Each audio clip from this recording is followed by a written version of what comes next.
સનાતનીઓની આસ્થા, પરંપરા અને પવિત્ર ધામો પર અણગમતા તત્વો દ્વારા આંખ ઉઠાવવામાં આવતા સનાતનીઓને જાગવાની અપીલ કરતા મહેશગીરી બાપુ. મહેશગીરી બાપુ, ભૂતનાથ મહાદેવ મંદિર, દત્તાત્રેય, ગિરનારનો મહંત. ગિરનારના માટે સતત લડાઈ લડતા અચાનક બધાએ મને કીધું કે બાપુ, હમણાં ઘણા દિવસથી તમે કઈ બોલતા નથી, ચૂપ થઈ ગયા છો. તો સત્ય કહેવા માંગુ છું કે જ્યારે અંબાજીમાં માંસ અને મદિરા પીરસાઈ રહી હતી, એ પ્રકરણ બન્યું, ત્યારે જૂનાગઢ ગિરનારમાં કેમ ભેગું નહોતું થયું? શું આના માટે આમંત્રણની આવશ્યકતાઓ હતી?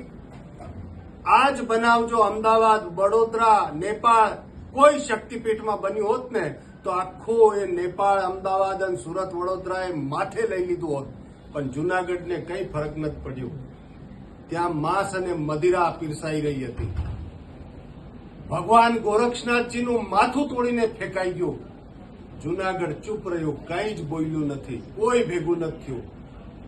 મને અંદરથી એટલી પીડા થઈ કે જે જૂનાગઢ માટે, જે ગિરનાર માટે કોઈ પણ સ્વાર્થ રાખ્યા વગર, પછી એ સાધુ હોય, સંસારી હોય કે કોઈ પણ હોય, ગિરનારમાં ખોટું નહીં થવા દઉં એવું પ્રણ લઈને હું લડતો હતો. પણ જૂનાગઢ જે રીતે ઊભું થઈને સાથે ચાલવું જોઈએ, કેમ આના પેટનું કંઈ પાણી હલતું નથી? તો મને વારંવાર એમ કહેવામાં આવતું કે જૂનાગઢ મોડું જાગે, મોડું જાગે, મોડું જાગે, આઝાદી પણ મોડી મળી. એટલે પણ કેટલું મોડું જાગશો? બધું લૂંટાઈ જાય પછી?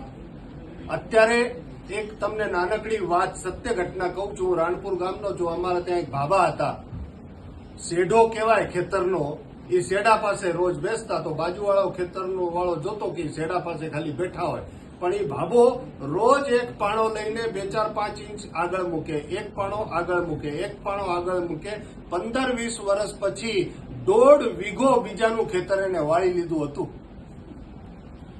15-20 વર્ષ પછી ખબર પડી. આવી જ રીતના ગિરનારમાં અત્યારે થઈ રહ્યું છે. તમે જો અત્યારે ગિરનાર તળેટીમાં જાશો, બધું સારું દેખાશે, કાંઈ જ વાંધો નથી. બધા પાથરણા પાથરીને ડબ્બા ખોલી રહ્યા છે, કાવા પી રહ્યા છે, ચા કોફી પી રહ્યા છે, બધા મંદિરો દેખાઈ રહ્યા છે. તો આમ નહીં દેખાય. અંદર ગુસ્સો પછી ખબર પડશે કે 1-1 ઇંચ જમીન ધીમે ધીમે કબજો થઈ રહી છે, વેચાઈ રહી છે. અને જે ગિરનારનું ગૌરવ તમે અમે લઈ રહ્યા છો, એ મંદિરો ઉપર કબજા થઈ રહ્યા છે. એના નામ બદલી નાખવામાં આવે છે. દત્તાત્રેયને નેમિનાથ કરે છે, ઓગણને પ્રદ્યુમન કુમાર કરે છે, ગોરક્ષનાથને અનિરુદ્ધ કુમાર કરી રહ્યા છે, અંબાજીને અંબિકા દેવીને પદ્માવતી કરી રહ્યા છે, સીતાવનને સહસાવન કરી નાખ્યો, ભવનાથ તળેટીને જય તળેટી કરી રહ્યા છે. હવે તો જાગો. આજ જો નહીં જાગ્યા ને, તો તળેટીમાં તમે પગ નહીં મૂકી શકશો. આ મારા વાતને યાદ રાખજો બધા. એટલા જ માટે આ લડાઈ લડવા માટે હમણાં સીતાવનમાં બનાવ બન્યો કે જ્યાં અમે બધા નિઃશુલ્ક અન્નછત્રો ચલાવીએ છીએ, લોહી પાણી એક કરીએ છીએ. અમે એક પાણો નથી હલાવી શકતા. અને અન્ય સંપ્રદાયને, જૈન સંપ્રદાયને ત્યાં 2000 વાર જમીન અપાઈ ગઈ. કોઈ દિવસ શક્ય નથી આ.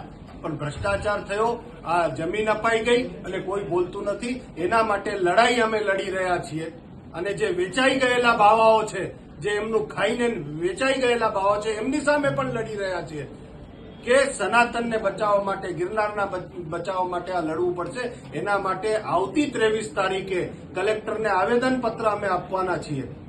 અને કલેક્ટરને આવેદનપત્ર આપતી વખતે સાધુ બાવાઓ તો જશે જ, પણ જૂનાગઢે હવે જો સાથ નહીં આપ્યો ને, તો આવતી પેઢીને તમે કહી દેજો, તમારા માથા ઉપર લખી દેજો, તમારા દીકરાઓને દીકરીઓને કહી દેજો કે તારો બાપ દોષી છે, આ ગિરનાર તને ના આપી શક્યો કેમ કે અમે ઉભા નહોતા રહ્યા ગિરનારને બચાવવા માટે.